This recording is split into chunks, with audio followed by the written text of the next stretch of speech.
IBA ভর্তি পরীক্ষার জন্য ২৫টা খুব গুরুত্বপূর্ণ ইংরেজি শব্দ সহজে শেখা আর মনে রাখার এই বিশেষ আয়োজনে আপনাদের সবাইকে স্বাগত।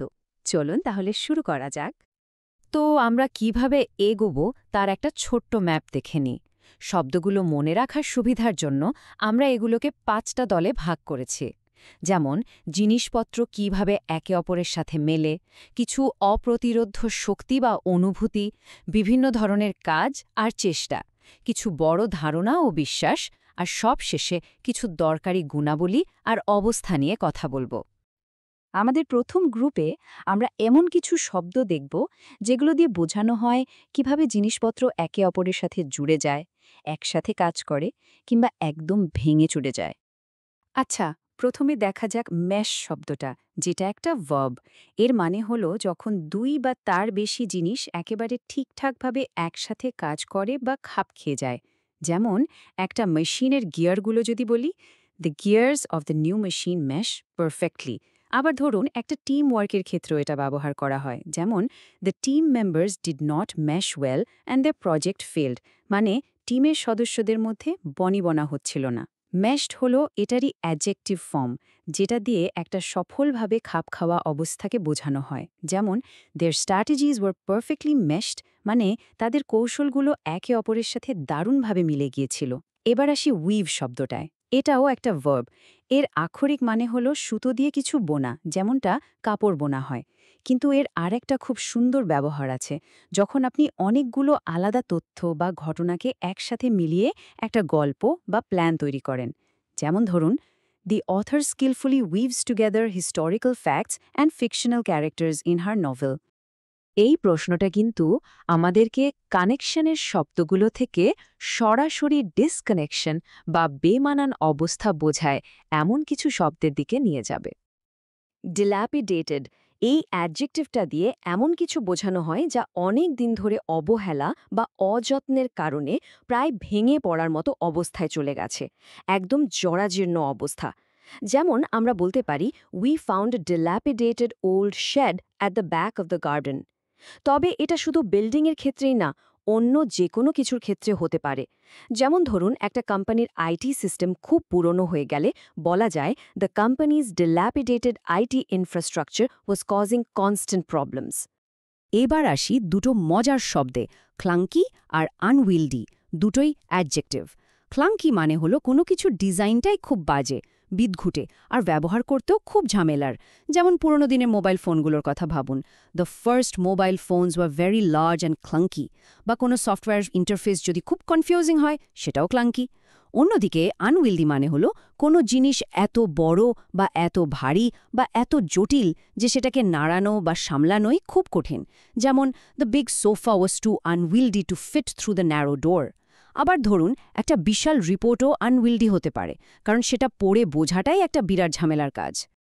চলুন এবার আমাদের পরের গ্রুপে যাওয়া যাক। এখানে আমরা এমন কিছু শব্দ দেখব যেগুলো খুব শক্তিশালী প্রভাব বা তার ফলে তৈরি হওয়া অনুভূতিগুলোকে বোঝায়। এখানে দুটো শব্দের মধ্যে পার্থক্যটা বোঝা কিন্তু খুব জরুরি। অ্যাবান্ডেন্স একটা নাউন আর এটা একটা পজিটিভ বা ইতিবাচক শব্দ। এর মানে হলো কোনো কিছু প্রচুর পরিমাণে আছে, যেমন there was an abundance of food at the party. অন্যদিকে ইনন্ডিয়েট একটা ভার্ব, আর এটা একটা নেগেটিভ শব্দ। এর মানে হলো কোনো কিছু এত বেশি পরিমাণে আসছে যে আপনি একদম দিশেহারা, ঠিক যেন বন্যার জলের মতো। যেমন কোনো ঘোষণার পর যদি প্রচুর ফোন আসতে থাকে, তাহলে বলা যায়, after the announcement we were inundated with calls. অথবা I am inundated with work this week, মানে আমি এ সপ্তাহে কাজে ডুবে আছি। পারটার্ব একটা ভার্ব, যার মানে হল কাউকে মানসিকভাবে খুব চিন্তিত, উদ্বিগ্ন বা বিচলিত করে দেওয়া। যেমন বন্ধুর অসুস্থতার খবর শুনে কেউ খুব বিচলিত হয়ে গেলে আমরা বলতে পারি, the news of his friend's illness greatly perturbed him. ব্যবসার জগতেও এটা ব্যবহার হয়। যেমন হঠাৎ করে বিক্রি কমে গেলে ম্যানেজমেন্ট টিম চিন্তিত হয়ে যায়, the sudden drop in sales perturbed the management team. Boisterous একটা অ্যাডজেক্টিভ, যেটা দিয়ে হইচইপূর্ণ, খুব উচ্ছ্বসিত আর প্রাণবন্ত একটা অবস্থাকে বোঝায়। এটার ব্যবহার কিন্তু পজিটিভ বা নেগেটিভ দুটোই হতে পারে। যেমন the children were boisterous and full of energy after the game. এটা একটা পজিটিভ ব্যবহার। আবার ধরুন একটা মিটিংয়ে খুব হইচই হচ্ছে, তখন বলা যায় the boisterous crowd made it difficult to hear the speaker. এটা একটা নেগেটিভ ব্যবহার। বেশ, এখন আমরা এমন কিছু দরকারি ভার্ব আর নাউন দেখব যেগুলো দিয়ে নানা রকমের কাজ আর প্রচেষ্টাকে বর্ণনা করা যায়। এই 3টা টেক দিয়ে তৈরি শব্দকে একসাথে বুঝলে মনে রাখা খুব সহজ। রিটেক একটা ভার্ব, মানে হলো কোনো কিছু আবার করা, যেমন she had to retake the final exam. আন্ডারটেকও একটা ভার্ব, এর মানে হলো কোনো বড় বা কঠিন দায়িত্ব বা প্রজেক্ট শুরু করার সিদ্ধান্ত নেওয়া, যেমন the company decided to undertake a major expansion project. আর ইনটেক হলো একটা নাউন, যার মানে কোনো কিছু গ্রহণ করার প্রক্রিয়া, যেমন the universities annual intake of new students has increased. এই 3টা ভার্বের অর্থ বেশ আলাদা। গ্লিন মানে হল অনেক কষ্ট করে, ধৈর্য ধরে একটু একটু করে তথ্য জোগাড় করা, যেমন the detective gleaned clues from the crime scene. Gauge মানে হল কোনো কিছুর পরিমাণ বা কারো অনুভূতি বা মনোভাব মাপার বা বোঝার চেষ্টা করা, যেমন it's difficult to gauge public opinion on this issue. আর সবশেষে বার্থ, এটার একটা মানে হলো বন্দরে জাহাজের জন্য জায়গা, তবে এর একটা খুব গুরুত্বপূর্ণ রূপক অর্থ আছে, আর সেটা হলো কোনো দলে বা সংস্থায় নিজের জন্য একটা পাকা জায়গা করে নেয়া, যেমন he earned a berth on the national team with his excellent performance. Alacrity একটা নাউন এবং এটা খুবই পজিটিভ একটা শব্দ। এর মানে হলো কোনো একটা কাজ করার জন্য দারুণ উৎসাহ, আগ্রহ আর দ্রুততা। যেমন ধরুন, কেউ যদি হাসি মুখে আর খুব দ্রুত কোনো দায়িত্ব নিতে রাজি হয়ে যায়, তখন বলা হয় she accepted the new assignment with alacrity. মানে সে শুধু রাজিই হয়নি, খুব আনন্দ আর উৎসাহের সাথে সাথে রাজি হয়েছে। এই অংশে আমরা এমন কিছু অ্যাবস্ট্র্যাক্ট কিন্তু খুব শক্তিশালী শব্দ দেখব, যা সাধারণত সমাজ, বিশ্বাস আর নৈতিকতার সাথে জড়িত। এখানে দুটো একদম বিপরীত ধারণের নাউন আছে। ফিউডালিজম বা সামন্তবাদ হল একটা পুরনো দিনের শাসন ব্যবস্থা, যেখানে ক্ষমতা আর জমি কিছু মানুষের হাতেই থাকত। এটাকে এখন একটা নেগেটিভ ধারণা হিসেবেই দেখা হয়, যেমন the country suffered under centuries of feudalism. এর ঠিক উল্টো দিকে আছে ফিল্যান্থ্রপি বা জনহিতকর কাজ, যেটা একটা আধুনিক আর পজিটিভ ধারণা। এর মানে হল মানুষের ভালোর জন্য কাজ করা, বিশেষ করে টাকা দিয়ে সাহায্য করা, যেমন Bill Gates is famous for his philanthropy. এই দুটো শক্তিশালী শব্দের পার্থক্যটা ভালো করে বোঝা দরকার। ব্লাসফেমি একটা নাউন, যার মানে হল ধর্ম বা কোনো পবিত্র বিষয় নিয়ে অসম্মানজনক বা আপত্তিকর কথা বলা, যেমন he was accused of blasphemy for his controversial statements.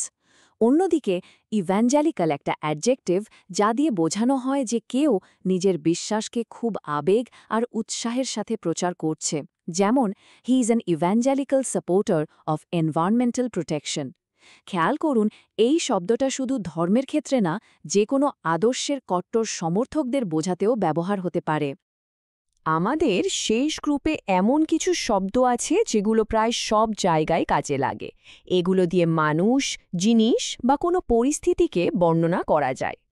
চলুন এই 3টা দরকারি অ্যাডজেক্টিভ ঝটপট দেখে নিই। অ্যাবসলিউট মানে হল সম্পূর্ণ বা চূড়ান্ত, যার কোনো কমতি নেই, যেমন the project was an absolute success, অথবা I have absolute trust in her abilities. Implausible মানে হল এমন কিছু যা বিশ্বাস করা কঠিন, একদম অবিশ্বাস্য মনে হয়, যেমন the suspect's alibi seemed highly implausible to the police. আর কমিক্যাল মানে হল হাস্যকর বা মজার কিছু, যেমন he made a comical face that made everyone laugh. Ambidextrous একটা অ্যাডজেক্টিভ যার দুটো অর্থ আছে। এটার আক্ষরিক অর্থ হল যে ব্যক্তি ডান হাত আর বাম হাত দুটোই সমান দক্ষতায় ব্যবহার করতে পারে। তবে আইবি এর জন্য এটার রূপক অর্থটা বেশি গুরুত্বপূর্ণ। এর মানে হল বহুমুখী প্রতিভা বা বিভিন্ন ধরনের কাজে পারদর্শী, যেমন একজন লিডারের ক্ষেত্রে বলা যায় an ambidextrous leader can manage both long term strategy and daily operations effectively. মনে রাখার জন্য একটা ছোট্ট টিপস দিই। অ্যাম্বি এই উপসর্গটার অর্থ হল উভয় বা বোথ। এটা অ্যাম্বিডেক্সট্রাস শব্দটার অর্থ মনে রাখতে সাহায্য করবে। মেরিডিয়ান শব্দটাও একটা নাউন, যার দুটো আলাদা অর্থ আছে। ভূগোলে এর মানে হল দ্রাঘিমা রেখা, মানে উত্তর মেরু থেকে দক্ষিণ মেরু পর্যন্ত যে কাল্পনিক রেখাগুলো টানা হয়। কিন্তু এর রূপক অর্থ হল কোনো কিছুর সর্বোচ্চ পর্যায়ে বা সাফল্যের চূড়া। যেমন, the Roman Empire was at its meridian during the 2nd century, অথবা she reached the meridian of her career when she became CEO.